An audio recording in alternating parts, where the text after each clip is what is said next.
kitalo nnyo, kitalo ddala.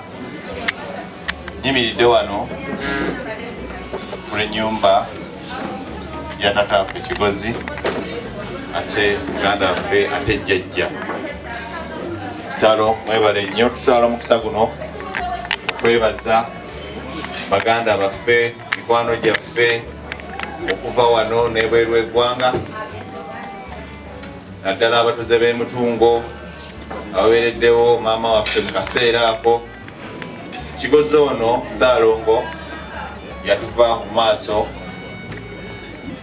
bbanga liyiseeko wakuba omwogezi ndowooza agizeemu katono naye emyezi 4 giyise. Mukama Katonda yamutujja ku nsi kuno ebweru tebadde byangu, naye Mukama w'amaanyi nti nga famire n'emikwano tusobodde okukwatiza awamu olaba nga muganda waffe ono tumukomyawo. Obulamu bwa Kigozi buno okumukomyawo tubadde bwangu, abamu mwasooka kuwulira nti yafa COVID, naye bannange mwegendeze abantu mbeera nabo nga tubalina ebintu bye bateekawo bitali birungi, naye Mukama Katonda tumwebaza nti ekyali COVID kati ate kitakyali COVID. Batulimba COVID naye Mukama Katonda mulungi. Kigozi twasobodde omukomyawo mu mbeera yonna, tebibadde byangu nga bamanye essaawa zino za simbi badde zirabika mangu. Naye nebaza abatuuze abavudde emitungo, nebaza abakulembeze, nebaza meya waffe Paul Mugambe, nebaza Honorable Balimwezo eyatuwadde ambulance okuva ku kisaawe Entebbe, yakimye bodde okuva ku kisaawe n'okutuusa wano. Ddamu okwebaza abakulembeze mwenna abatodde kyonna ekisoboka okulaba nti muwaayo okulaba nti omukolo guno gubeera bwe guti. Era tusaba Katonda omujje abaddiseewo. Sijja kwogera bingi naye nsaba buli ali waali agume tuva wano atumaliza okulya ate tugende wali ekiryowa tugalamizeewo muganda waffe ono mu mbeera ennungi. Ebyolumbe n'embeera endala tujja bategeeza nga tumaze okutuulamu bo, nga bamanye embeera eno si nnyangu, naye tusaba Mukama Katonda abaddizeewo ate ababeere naffe mutusabire tugume. Mukama abakuume. Senza Nyesebo w'Oluganda kakati baŋŋambye bansabye nti maama tajja kusobola, abagenda okwogera wamu ne taata ne Namwandu ajja kuba Nantongo, naye kasooke mpita abazadde bano, abazadde banna byonavudde mityana yomuyo oyo wali baŋŋambye abazadde ba Namwandu yomuyo Nantongera. Okay, ab'emityana kuba omukyala w'omugenzi kamba w'omuzindalo guno.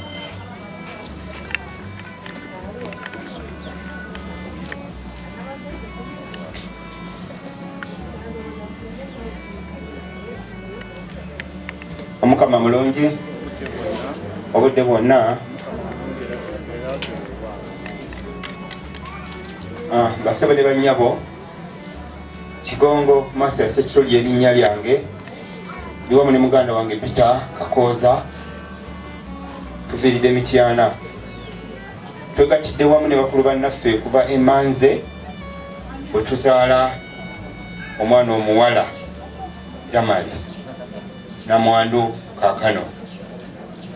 Okusooka byonna munzikirize tusooke okusasira kwaffe okunene ddala eri Namwandu, eri abaana baffe bazzukulu, eri abooluganda mwenna n'emikwano gy'omugenzi Kitalo, basere banyabo Kitalo. Naye ate twagala okwebaza Katonda olw'ebintu bibiri. Ekisooka bwe bulamu Mukama bwawadde mutabani waffe Richard. Ekirungi byonna mu bulamu bwawangaaliddemu ng'ali wamu n'omwana waffe Naalongo, tulina bingi bye tumubalako. abadde atwagala nnyo nnyo ng'abazadde. Tumusaaliddwa, tunaamujjukiranga ebbanga lyonna, ate tujja muteeka nnyo musala zaffe, Mukama amuwe ekiwummulo eky'emirembe. Twagala okusasira omwana waffe Naalongo Namwandu munnange Kitalo, olabye ne mukwano gwo, olabye ne muzadde munno gwe muzaala abaana. Mukama bwagera yetabako gwe yebuuzaako. Njagala ntuuse okusasira kwange eri mukulu munnange Saalongo gwe tuyimiridde wano, eri Naalongo maama azaala Naalongo Damali munnange Kitalo. Tukkirize nti Mukama eyatuwa Richard ate yamweddiza.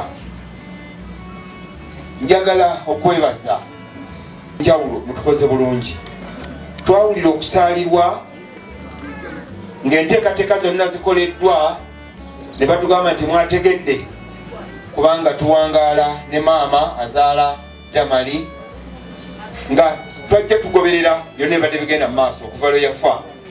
Ne batugamba n'entaani ewedde okusima era enteekateeka yonna erambikiddwa ng'agenda kuziikibwayo. Wamma gwe ennaku n'etweyongera kyobanga okufa we kuli kale awummudde ne twali muziiseko, twasabiriranga kino. Ne Katonda alina obuyinza era twebaze Saala na mwenna abafubye nga bwe musobola okulaba nga muwaayo ssente, muwaayo embeera zonna okulaba nga mufuba okulaba nga omwana waffe akomezebwawo kuno. Mutukoze bulungi, mukoze bulungi nnyo, mwebale nnyo, mwebalire ddala. Ssebo MC tweyanziza, mukisa gw'otuwadde, tweyanzeege mu byonna. Mukama yawa ate yeyeddiza. Mukama abeere nammwe. Richard maama waffe, mukulu munnaffe, bakulu bannaffe, maama wa Richard awamu ne taata we, mukkirize tubasaasire mese okusaasira nti Kitalo okufiira omwana waffe, ate omwana abadde obuvunaanyizibwa, akaseera ke mulimu tukamanyi nga kazibu. Omuzadde bulijjo gyali alindirira sukaali, nnyama, ngoye n'ebirala, naye okulaba nga kino Mukama kyatugeredde, kyabageredde.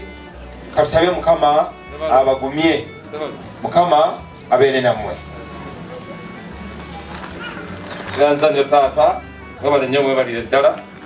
Akula obudde tulina aboogezi babiri, nina Nantongo olwa famire eno wamu n'omuntu gwenja okusembyayo mutabani wange Awaswa Emmanuel, yeita bloga abadde ku YouTube, ali ku YouTube abadde agoberera ensonga zino, ajja kujja atubuuliremu wano katono. Kansabe mukyala Nantongo, mukyala Nantongo ne Waswa nga weteekateeka abagawula emmere n'anaakola ku ntambula. Simanyi oba abatakisi be bali awo abagenda ekiryobo bali kumpimpi, nza kuba wakati wa 35 awo, simanyi ze banaasaba twanirizo.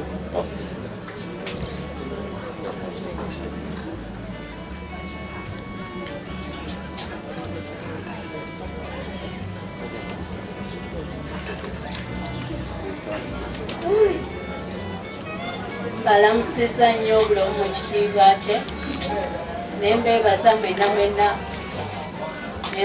mwenna abavudde wala n'okumpi. Badde nsaba ebigambo byange mbyogere nga nfukamidde olw'ekitiibwa kye ndimu wano, naye simanyi toba munanneegera. Mukama bw'atyo bwe yantonda.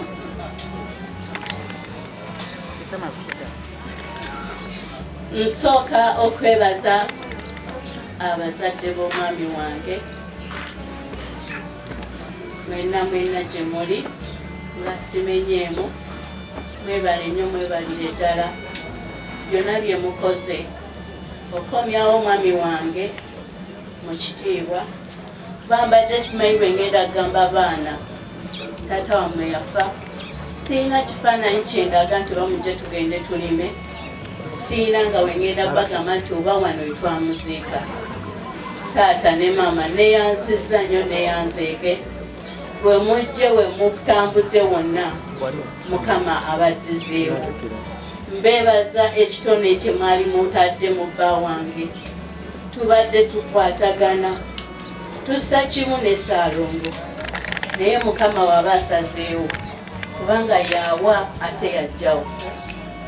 Omwami wange wumula mirembe. Tubadde tutambulidde ddala emyaka nga 21 mu bufumbo bwaffe, naye Mukama waba asazeewo awumule mirembe. Neebaza mwena abavudde wala n'okumpi, abatukwatiriddeko mu mbeera eno, abawulidde omulanga ne mujja ne mutukwatisaako, kubanga ebintu bya Richard bibadde bitutte ebbanga ddene nga ffenna twabivaako. Ate ne musobola okukomawo ne musobola otukwatizaako ku byendya abasuzeewo mwenna asanyusa okubalaba, ate ne musobola okukomawo. Bonna mwenna Mukama abaddizeewo bwe mujje. Bannange nina bingi ebyokwogera naye ebigambo bijja kupitirirako ate mpitewo. Neebaza ab'essomero lya Clevers olwa we muli muntuusiza obubaka bwange. Byonna bye mwakoze gye mwayiseeyo n'amafuta tegabadde gange, naye mwebale nnyo, mwebalire ddala. Principal n'abantu bo mwenna mbeebazizza nnyo, mwebalire ddala.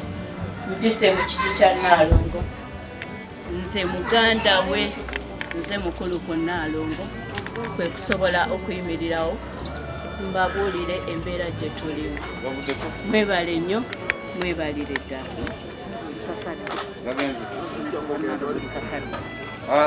Twebazizza nnyo obubaka obwo.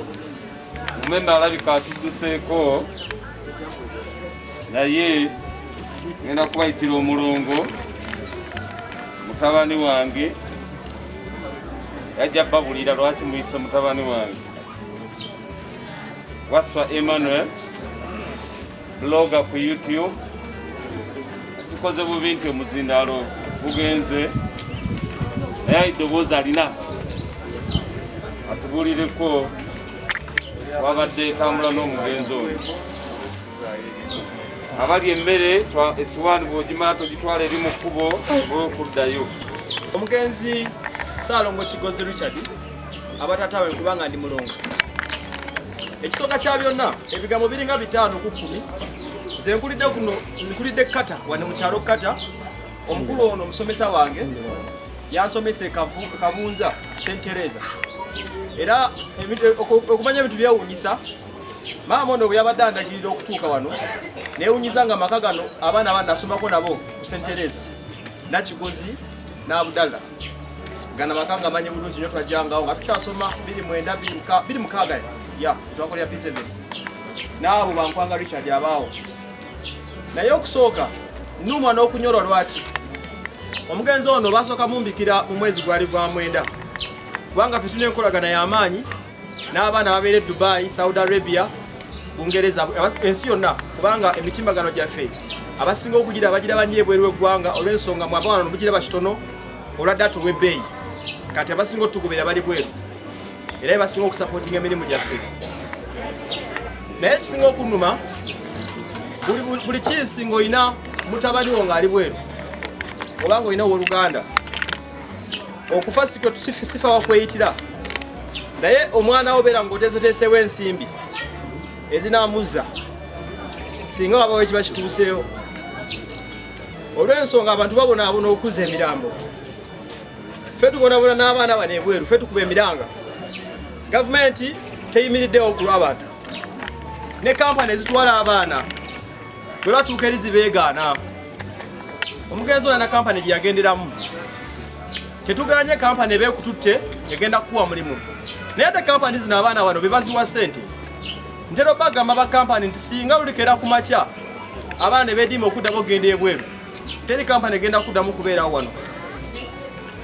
Bwe batuuka eri abaana bano tebaddamu bagoberera, batandika kutawaanya ffe. Sagala kuyita kutawaanya, naye olw'okuba batulaba ku mitimbagano balowooza ffe tulina obuyambi n'obusobozi obugenda obazza. So nga naffe tulina ddoboozi ne tubeera nga ssente tukuba mulanga kuzisonda mu mikono gyaffe egibeera ebweru.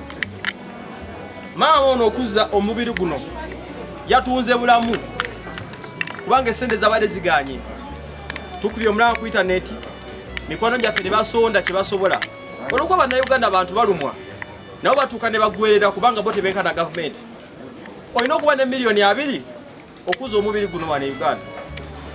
Naye ng'omuntu lwaki twandibadde mu mbeera eyo ddala? So n'olwekyo mbalabula buli alina omwana wo oba muganda wo beera ng'okimanyi nti singa ageza n'afa ng'ali Dubai oba ng'ali mu nsi ezo olina okuba ne miliyoni 2. Abaana bangi bafiira e Dubai ne babaziikayo, bangi basiraaniddeyo. Waliwo omulala ali awo Kawanda bamuyita Ddamba, ba agenti baamutwala ne bamugayalirira n'abafaako. Family ne bagisa miliyoni ameka? Ze sente ze baasaba omukadde ono. Kampani ezibatwala ezibatuusa eri kasasi bano bajjamu akasente nga zibata. Okiwulira? Tuluma kubanga bano abaana be babeezaawo eggwanga. Mubadde mu kaseera ka COVID. Naye buli muntu abadde alina omwana we ebweru yasobodde okuwangalira mu COVID ono kubanga yabadde baweereza ssente e Kampala nga ffenna tusiraani. Nebaza maama olw'okutunda omwoyo yeewoze ssente obukadde 7. Era nkubiriza mikono gyaffe mwenna gye muli kubanga yaŋŋamba enamusanga we namusinkana Mutungo yaŋŋamba Mulongo sirina kye ndigamba baana bange nga kitaabwe tebamuziiza wano. Ekyokubiri naŋŋamba nti singa omutabani bamuziika e Dubai obulamu bwe bugenda kuba bukendeddeko so nga yandibadde asobola okulabirira abaana b'omugenzi abasigaddewo.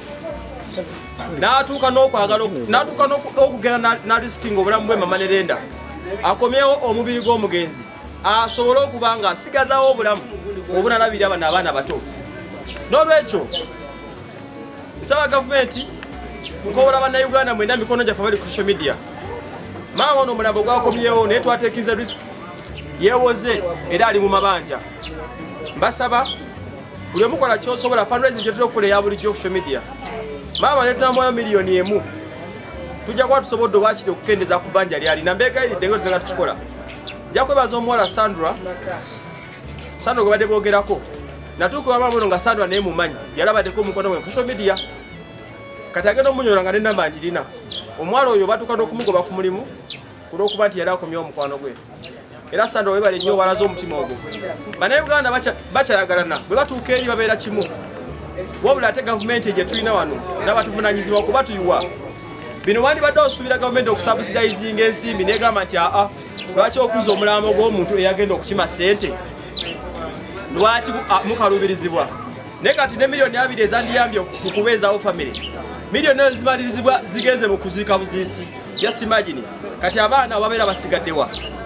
Oba okitegeera bulungi nnyo. N'olwekyo kino kiraalika mwena muteeketeke ssente kuba teri agenda kuzza mirambo egyo mbawulira mazima. Si gavumenti.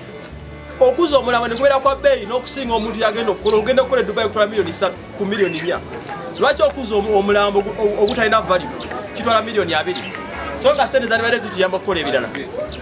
Awe tuyimiridde naye nebaza mwena abayimiridde famire eno na buli asobola kyolina kitole ku lw'okusobola okuba nga tuzzaawo tusasula ebbanja ly'omukyalo no lyewoze okuzza omubiri guno.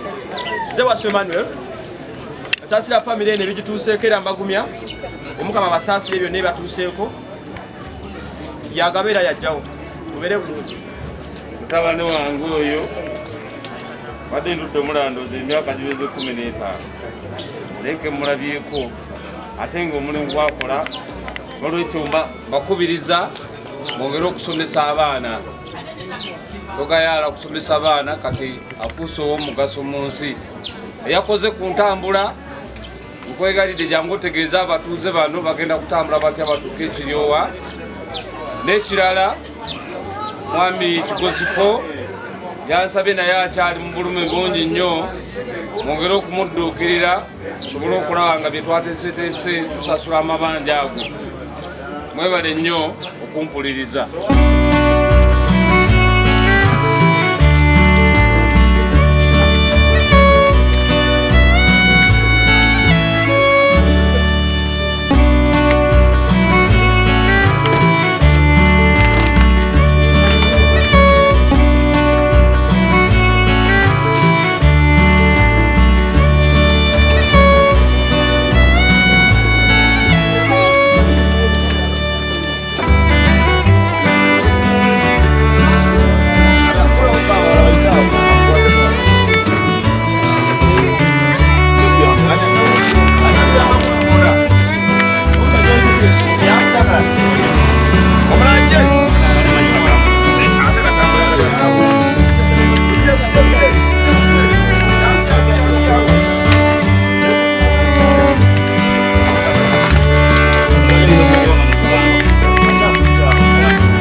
Kali mubireeta. Ekifaananyi tugenda kisitula kyokka. Ate ebimuli. Ebyo bijja n'omusalaba.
Kale webale nnyo genda maaso n'okuba ng'otegattako n'okutugoberera ogange nze Wasomano tugamba nti Tyoga African Story Trust Media Uganda ne Wasoma YouTube channel kaseera kannaku sikangu era nga tusinzidde mu kyalo Kiryowa Matugga Bombo Road DJB program etusibwako bannaffe ba Biv Organic Access Building 0752424 Dr. Mujjanjabi ne bannaffe ba Brand Shoppers Uganda baguza ngoye ate pisatu cream bazigo Ora banonyeko inamba ku screen kweziri.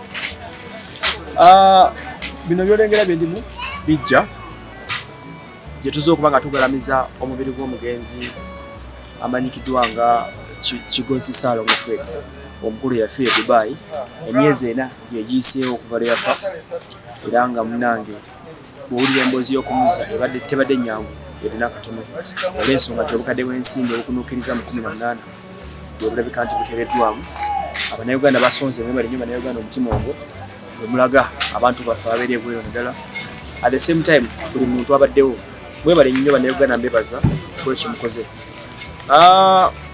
okuzza omulambo guno okutoozebwa amaanyi omukyala maama wa Kigozi nja kumubaleetamu exclusive story yakuta obukadde 7 n'agenda n'abujagolinga n'abwewola mulooni owamanirenda nga kyafa kiri kimu omulambo gwa mutabani we kusooka nkomezebwawo asobola okuba nga agenda maaso n'okusiika ku mwana we n'okubulira abaana be kigenda maaso awulira zuuzi nomulengera emmotoka eri ereese omulambo saati z'abali waggulu baziikibwawo bazze tuvudde Matugga gye tukungubagidde ne tujja paaka eno okusobola okuba nga twetaba mu kuziika kuno atwebaza mwenna abakoze omulimu okola kadi mukomyawo n'ennyongera okusaba n'okukubiriza abo batwala abantu baffe bweru bambi mufeeyo bwe waba waliwo ekiganye oba omuntu afudde si ffe tuleeta okufa naye tufeeyo miliyoni 2 zigenze ziri miliyoni nga 25 sente ziba nnyingi nnyo nga bw'okiwulira tusabira famire Omukama agikuume babetulekere omugenzi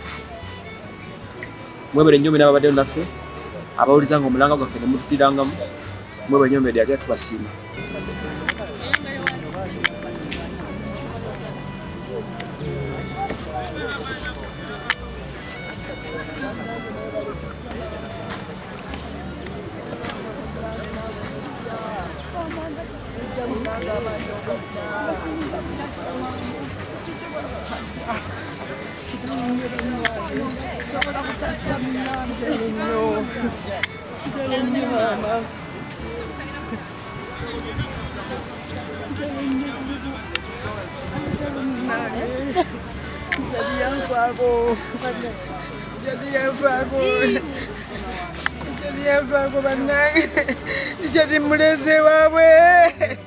Jadi muleze wawe mama omwana wange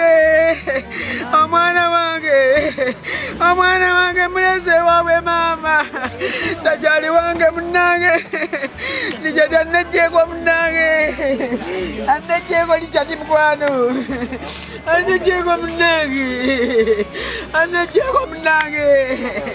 anejjeko lijadi wange mama anejjeko munange Sabapirambako wano tufulumire omutaka ono mwange. Leo kumanipaya abantu nga bana batano. Anejjeko munange.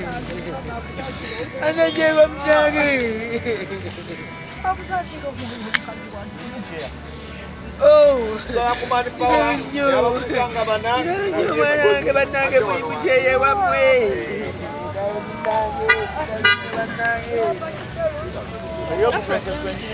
Wana munange. Batasi kusubira kujanga baganda oli mulwadde. Yesebo. Munange kitalo nnyo. Munange kitalo nnyo. Kitalo nnyo bannange omwana wange. Omwana wange. Omwana wange munange. Munange kitalo nnyo. Kitalo nnyo maama. Kitalo nnyo bannange. Kitalo nnyo bannange bajja kusiba olw'amabanja.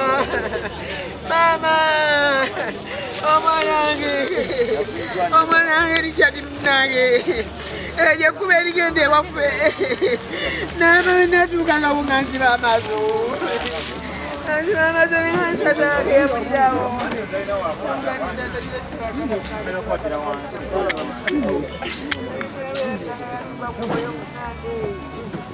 bannange abeejo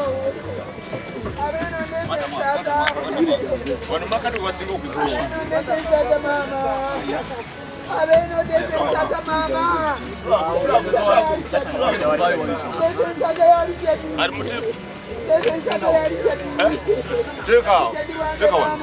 Teka okola wansi sawa.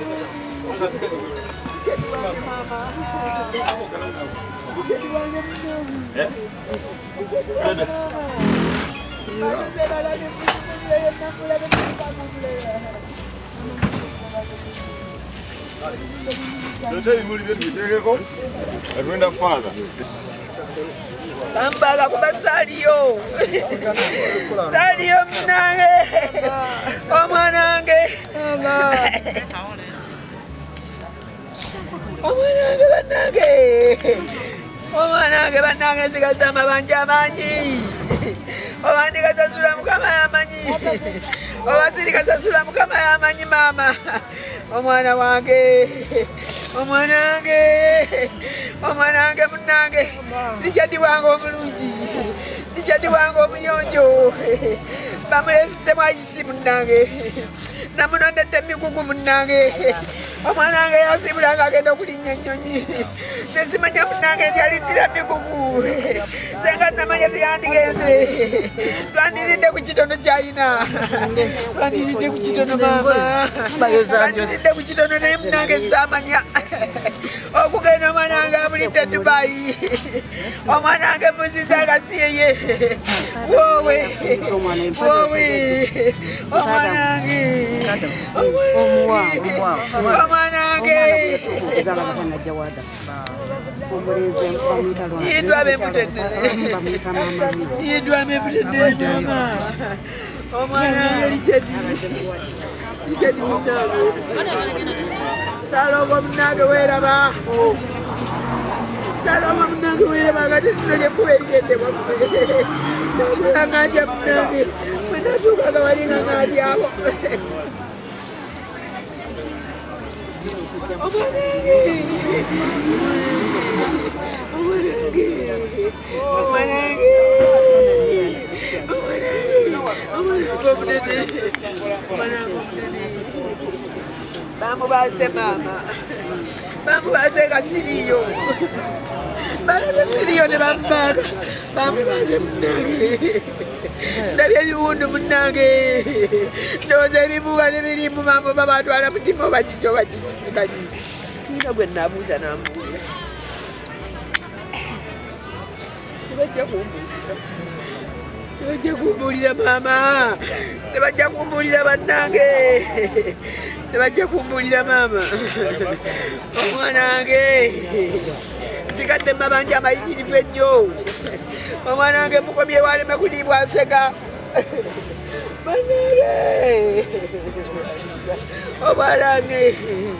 Bade mulowooza bingi maama. Munange nkuleese ekiri owa munange. Nkuleese ekiri owa munange. Muleese wammwe munange.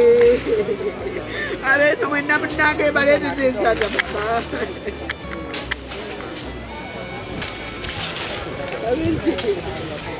Abekiri owa. Abekiri owa kyatumuleese.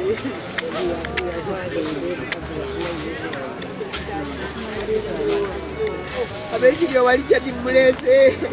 Abekiri owa Abekiri owa munange Richard mulese. Bamunene wange munange. Bamuziza olubuto sirulabye. siriyoni nange ekiralo nnyo munange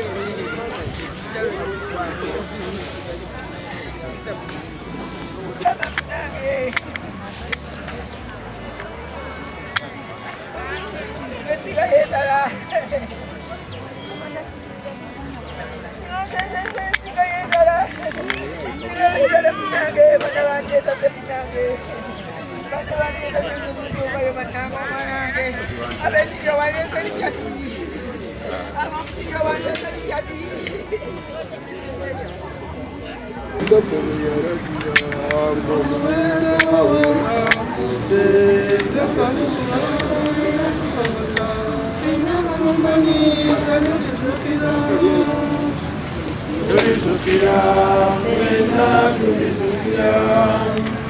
Tulisukira ffe mu kitiibwa kya Yesu oluvanyuma tulisukira ffenna tulisukira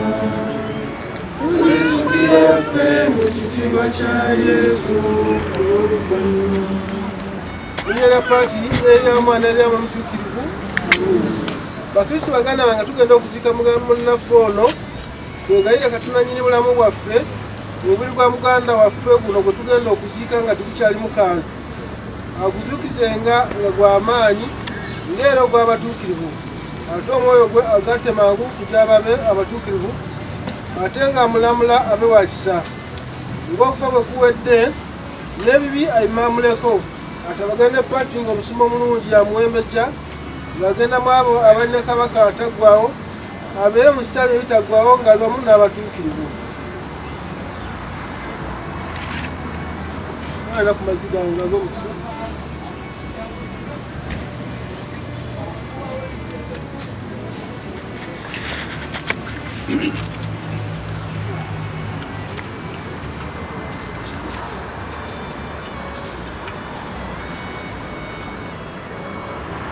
tujja kuddamu ayi Mukama tuwulire. Ayi Mukama Katonda waffe yaniriza omugenzi ono anti wayiwa omusaayi gwe okubeera ye. Jjukira ayi Mukama tuli nfuufu omuntu alinga omuddo oba ekimuli eky'okuttale. Ayi Mukama ebibi byange binkanga neeswala mu maaso go naye gwe oli wa kisa. Nzikiriza nga omunuzi waali ate ku lunaku olw'oluvannyuma ndizuukira. Aleluya, amiina. Nze nnyini nze ndiraba Katonda omulokozi. Aleluya, amiina. Nze nnyini nze ndimulaba n'amaaso gange, kino kye nsuubira lino ly'essuubi lyange. Ekyasoose ayi Mukama mponye okulaga mu magombe gwe amenya n'enzike ez'ebikomo. Gwe yatuuka wa magombe n'oba w'ekitangaala abo abali mu nzikiza. Ayi Mukama abawe ekimuli ekitaggwawo n'ekitangaala kibeera kibaakire. Ayi paati nnyini kusaasira tukwasa muganda waffe tukakasa naye alibanga abala bonna abafiira mu Kristo ku lunaku olw'oluvannyuma naye waakuzuukira wamu ne Kristo. Kale nno gwe ow'ekisa ayi Mukama wulira okwegayirira kwaffe emiryango gy'eggulu giggulwe ayingire naffe balese eno ku nsi okukiza okw'amazima kutulimu kutukubagize tukikusaba nga tutta mu Kristo Mukama waffe. Amiina. Ayi paati ataka tukwaza ebintu byonna byawe omugeereza wono ng'akyali ku nsi naffe tugattibwe n'abatuukirivu ku Kristo bwe tunategeera bw'oli ow'ekisa okukkiriza okw'amazima kutukubagize okutuuka ffenna lwe tusinkana mu Kristo. Amiina. Tujja kuddamu ayi Mukama otenderezebwe otenderezebwe. Ayi Mukama otenderezebwe otenderezebwe. Abajulizi bakwanirize ng'otuuseeyo. Ayi Mukama otenderezebwe otenderezebwe. Bakuyingize mu kibuga ekitukuvu Yerusaalemu. Ayi Mukama otenderezebwe otenderezebwe. Ebbina ly'abamalayika likwanirize. Ayi Mukama otenderezebwe otenderezebwe. Ofune ekimuli ekitaggwaawo wamu ne Laazaalo. Ayi Mukama otenderezebwe otenderezebwe. Nze kuzuukira nze bulamu Omukama bw'agamba. Ayi Mukama otenderezebwe otenderezebwe. Azikiriza ne waliba afudde aliba mulamu. Ayi Mukama otenderezebwe otenderezebwe.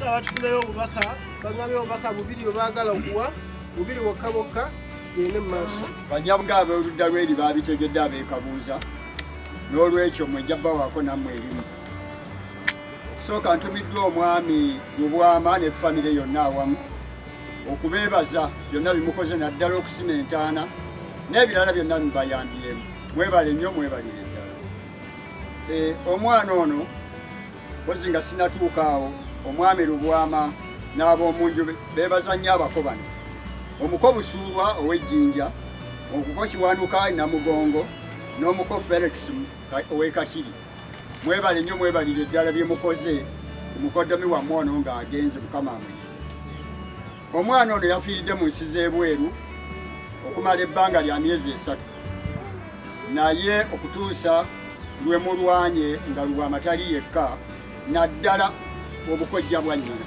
bw'omwana ono ne mulwana omugenzi n'asobola okuzzibwa ku butaka wano mwebale nnyo mwebalire ddala omwana ono afudde alina emyaka 34 egy'obukulu era bw'ati yasomerako eruzira bbiina naye oluvannyuma n'atandika okukola emirimu gye era egimutuusizza okubeera ebweru alese abaana be bato ddala Mukama nammwe bulabe bwe mubalera tewali nnyo birala naye kasooke tufune n'obubaka buno obuwandiike mwebale nnyo Management and staff, Uganda Technical College Chema.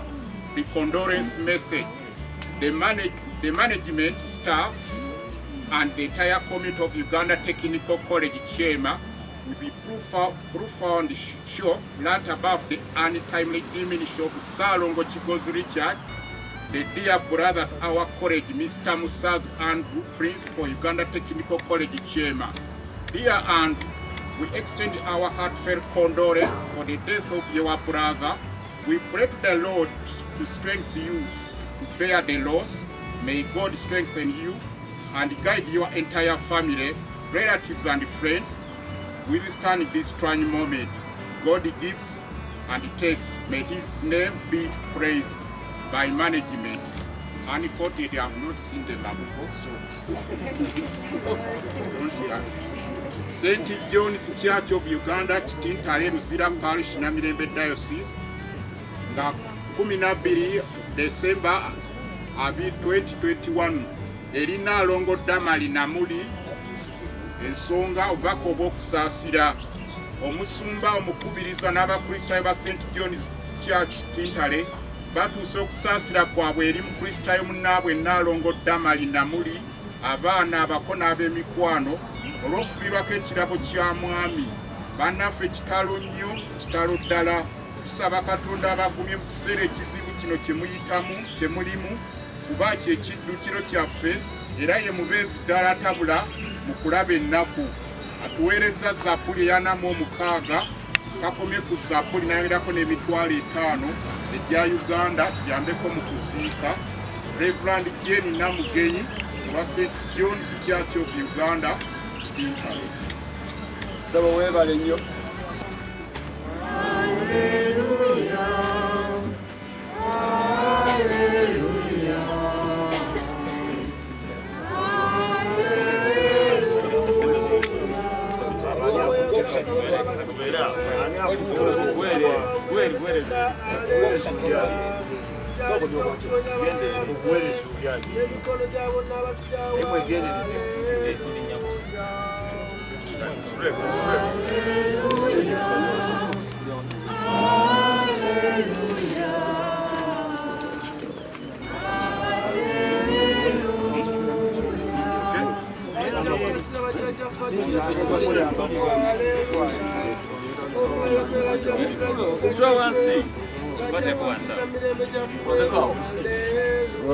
Wabere yakka wansi.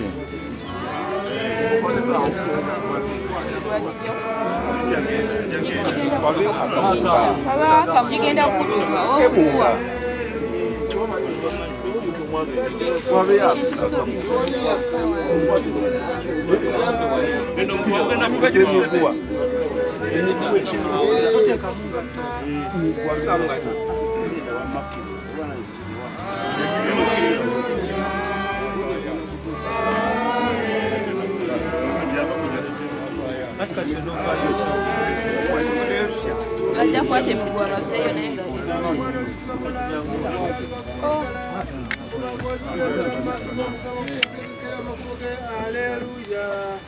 nga abantu abategeeza obulokofu basonyiwa ebibi byabwe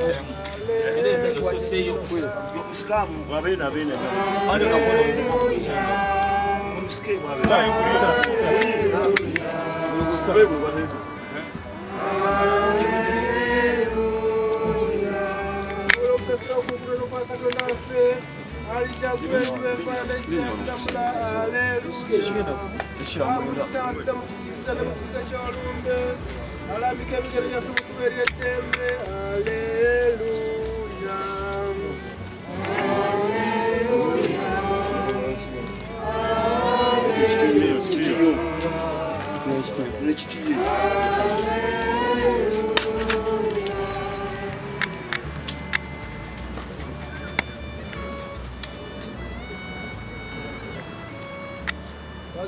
kubanga Mukama kubanga Katonda omuza buli kantu yasazeewo okuyita muganda waffe ono ave mu nsi musembere mu butaka gwe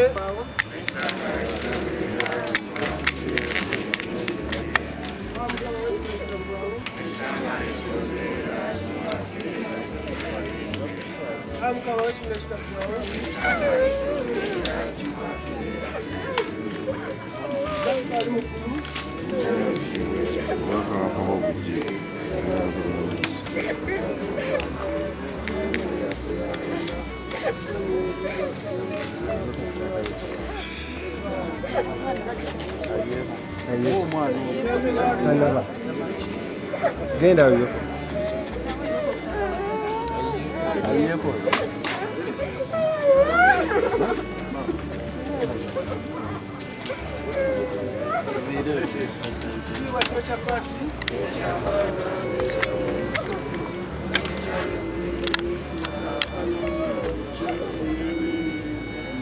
Sabina namusaba Katonda muza buli kantu pati omwana namwe omutukuvu tukako kusigala naffe n'ennaku zonna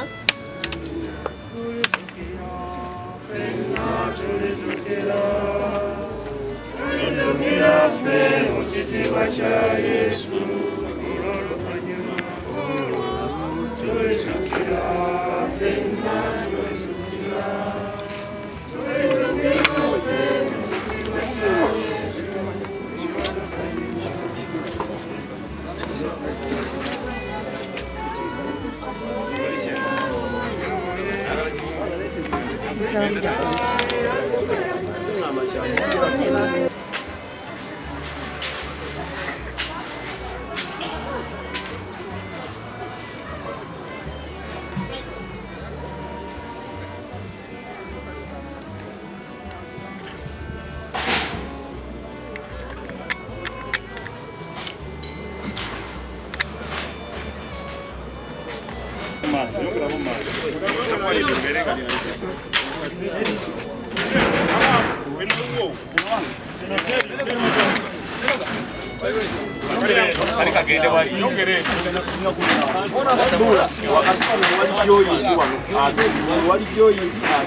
Nkoze ne Diga Wycliffe sali tusinzidde matuga kiryowo omule bulungi.